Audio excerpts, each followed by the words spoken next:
Hello दोस्तों, हाय, welcome back. आज बहुत दिन बाद मुलाकात हो रही है, बहुत दिन बाद वीडियो बना रहे हैं।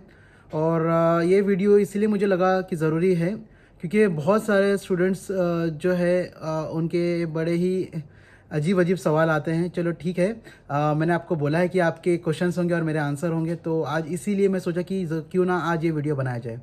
तो आज की वीडियो में हम लोग डिस्कस करेंगे कि आपको एज अ बैचलर जैसे आप क्लियर कर जाते हो वैसे ही आपके लिए आना सही रहेगा, या 2 साल का जो एक्सपीरियंस होता है या 2 साल का जो गैप होता है वो लेकर आना सही रहेगा। तो हम लोग दोनों कंडीशन पे बात करेंगे। ठीक है, तो हम लोग फर्स्ट स्टार्ट करते हैं अगर आप बैचलर जस्ट क्लियर किए उसके ऊपर से। तो देखिए, ऐसा है कि बहुत अच्छी बात है कि अगर आप अपना करियर एकदम किक स्टार्ट करना चाहते हैं, आप आइए और आके जॉब ढूंढिए। ठीक है, देखिए, सबसे बड़ा ड्रॉबैक ये है कि आपके पास एक्सपीरियंस नहीं है बैक इन इंडिया का। ठीक है, तो जब आपके पास इंडिया का कहीं का भी अगर आपके पास एक्सपीरियंस नहीं है, तो यहाँ पे थोड़ी सी मुश्किलात आ सकती है आपको हायरिंग के लिए, क्योंकि वो कुछ ना कुछ आपको पूछेंगे ही। ठीक है, क्योंकि आप अपने सीवी में क्या डालेंगे, पहली बात तो ये है कि आप अपने सीवी में क्या फीड करेंगे कि हमारे मतलब हमने क्या एक्सपीरियंस लिया। आपने सिर्फ ये लिखेंगे कि आप बी फार्म क्लियर किए हैं या डिप्लोमा क्लियर किया और आप आ गए यहाँ पे जॉब ढूंढने के लिए। ठीक है, तो सबसे बड़ा प्रॉब्लम ये आएगा आपके लिए कि आप अपने सीवी में क्या डालेंगे, क्योंकि वो सीवी देख के या आपका रेज्यूम देख के ही आपको क्वेश्चंस पूछते हैं। फॉर एग्जांपल, अगर आपने उसमें कुछ भी नहीं डाला कि आप एकदम फ्रेशर हो, आपके पास कुछ एक्सपीरियंस नहीं है इंडिया का, बैक इन इंडिया का किसी भी तरह का, तो वो आपको क्या पूछेगा। ठीक है, तो सबसे बड़ा प्रॉब्लम ये आ जाता है कि हम आपको इंटरव्यू में क्या पूछे, पहला सवाल ये है। दूसरा सवाल ये आता है कि हम आपको हायर क्यों करें।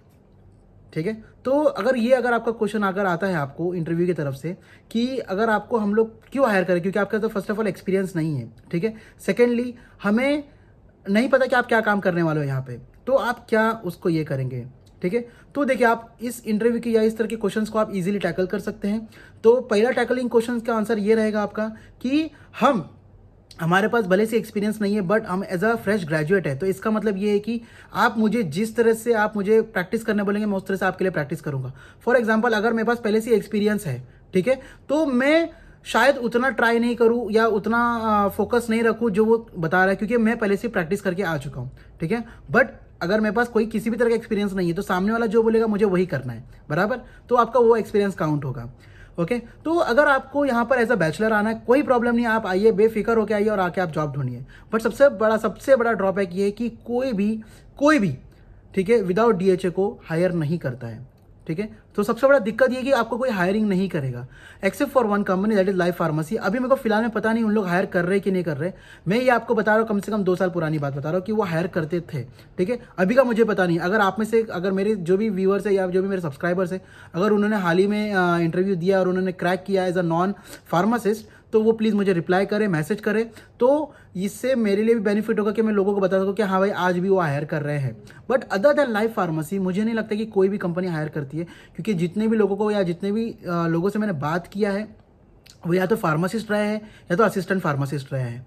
ठीक है, तो सबसे बड़ी दिक्कत यही आती है कि हायरिंग का प्रॉब्लम होता है। बट इससे आपको नाराज़ या निराश नहीं होना है कि आपकी हायरिंग नहीं होगी, तो आपके दूसरे ऑप्शंस ये खुलते हैं कि आप एज अ फार्मेसी में अगर नहीं मिलता जॉब, तो आप मार्केटिंग में भी ट्राई कर सकते हैं।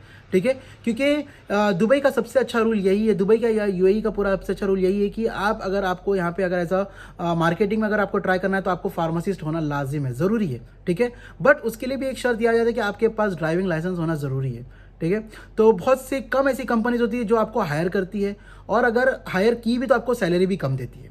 ठीक है, तो इस चीज़ का अगर आप ध्यान दें तो बहुत अच्छा होगा। मगर वही है कि अगर आपको कोई कंपनी अगर हायर कर भी लेती है, ठीक है, कर भी लेती है एज ए मेडिकल स्टोर में या फिर आप एज अ मार्केटिंग में, तो ये आपके लिए एक प्लस पॉइंट हो कि आप सबसे पहले जो है फोकस रखें आपका ड्राइविंग लाइसेंस लेने में।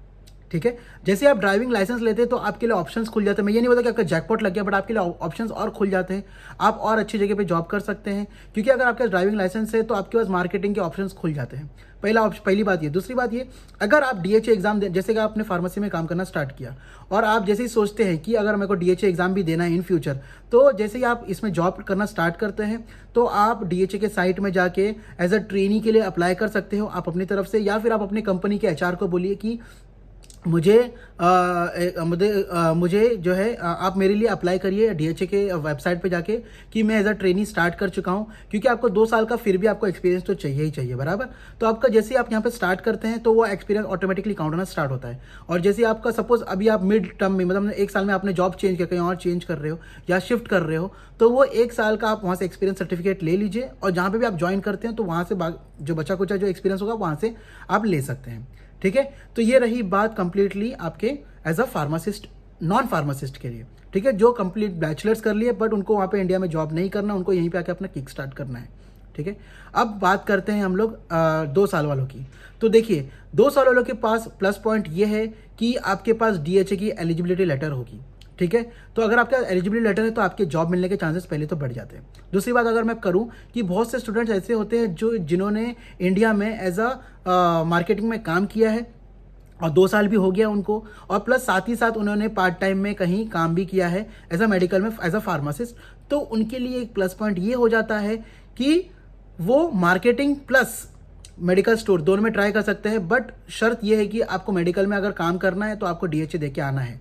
तो मेरे हिसाब से या मेरे राय में ये होगा कि आप अपना एग्जाम अपना डीएचए क्लियर करके आइए वहाँ से, और डीएचए को एमओएच में कन्वर्ट करवा के आइए, क्योंकि हमें मार्केटिंग का हमारा अगर अल्टीमेटम टारगेट है तो हमें सबसे पहला जो है ना दोनों जगह पे ट्राई करना है, और जहाँ पे भी आपको पहला जॉब मिल जाता है आप उससे सक्सेसफुली काम करना स्टार्ट करें। और जैसे आप काम पे लगते हैं, आप, मेरी राय ये है कि आप सबसे पहले जो है ट्राई करें ड्राइविंग लाइसेंस लेने की। ठीक है, जैसे आप ड्राइविंग लाइसेंस ले लेते हैं, 6 महीना जैसे ही गुजर जाता है तो आप जॉब ढूंढना स्टार्ट कर सकते हैं अपने आप के लिए। ओके, आई होप आप लोगों का जो डाउट है कि बैचलर्स करके आए डायरेक्टली या फिर 2 साल का एक्सपीरियंस लेकर आए, इससे क्लियर होगा। और हमारी तो कोशिश यही रहेगी कि जितने भी आपके सवाल है उन सभी सवालों को मैं जवाब दे सकूं। ठीक है, तो हम लोग मिलते हैं आपको अगले वीडियो में। Till then, goodbye and stay tuned.